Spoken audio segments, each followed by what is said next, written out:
Black music in America has an immense impact on how we listen to music today. However, the roots of black music come straight from Africa, just like the people that made it. African drums are an important part of making music, used for communication as well as entertainment. During the time of enslavement of African people in America, instruments were not allowed. Ham boning was the solution to this. Patting juba, or ham boning, was a form of expression to make percussion sounds on your body. Ham boning was used in work songs as well as folk spirituals. This music form also crossed over into other disciplines. William Henry Lane was a master at the art of ham bone, so much that he was known as the master of juba. His creativity in using his body as an instrument combined with dance led him to become the father of American tap dance. Folk or Negro spirituals were an early form of music that evolved from enslaved Africans in the United States. These songs were call and response songs that were sung during work, as well as private worship. One major factor in these songs is that they often have a theme that yearned for freedom. Two of the most well-known spirituals in America are Swing Low, Sweet Chariot, and Wade in the Water. Gospel hymns became prominent in the 1850s during the widespread Protestant move to large cities. However, it was not until Reverend Charles Albert Tindley began composing gospel hymns that became a hallmark of the black church.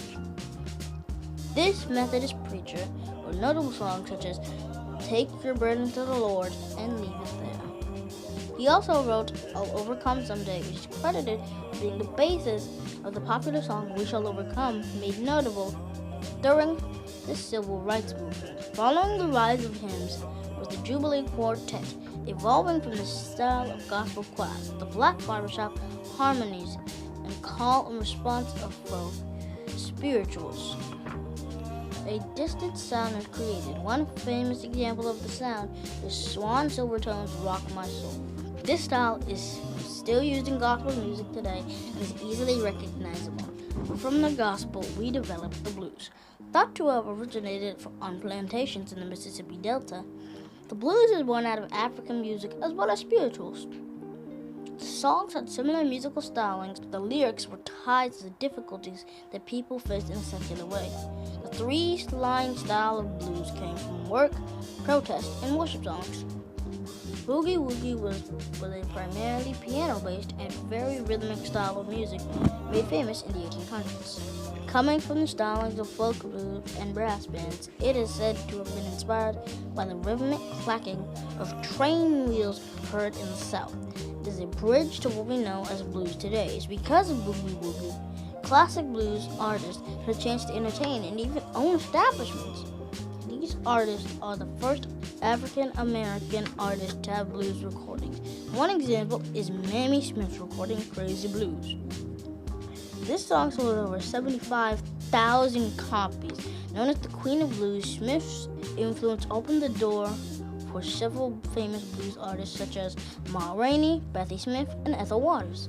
Characterized by vocal slides, moans, and shouts, this style of singing had tremendous influence and revolutionized popular music in America. Without classic blues, there'd be no Bing Crosby, no Sinatra, no Elvis. Gospel music was not only influenced by blues, but what we know as jazz as well. Brass bands were military bands, largely associated with the black Union soldiers. These trans musicians were skilled at playing patriotic songs, marches, and hymns. Former military musicians began composing music in a spontaneous way during gatherings and in clubs. The music was also associated with stereotypical portrayal of black Americans at the time. In 1897, Harlem Rock was published by Tom Tupin, becoming the first ragtime song produced by an African-American artist. It laid the groundwork for the king of ragtime writers, Mr. Scott Joplin. In 1899, Maple Leaf Rag became a mainstream hit. Ragtime music was distinct in the arrangement of repeats and reprises. Scott Joplin was extremely talented at creating these arrangements, a trained pianist and a music teacher. Joplin led ragtime to its heights at the Chicago World's Fair of 1897. Ragtime remained popular until around 1970, when a new sound was bursting out onto the scene. From the call and response singing done in public, New Orleans jazz is a mix of several different musical styles, gathering influence from ragtime, blues, gospel, as well as European classical.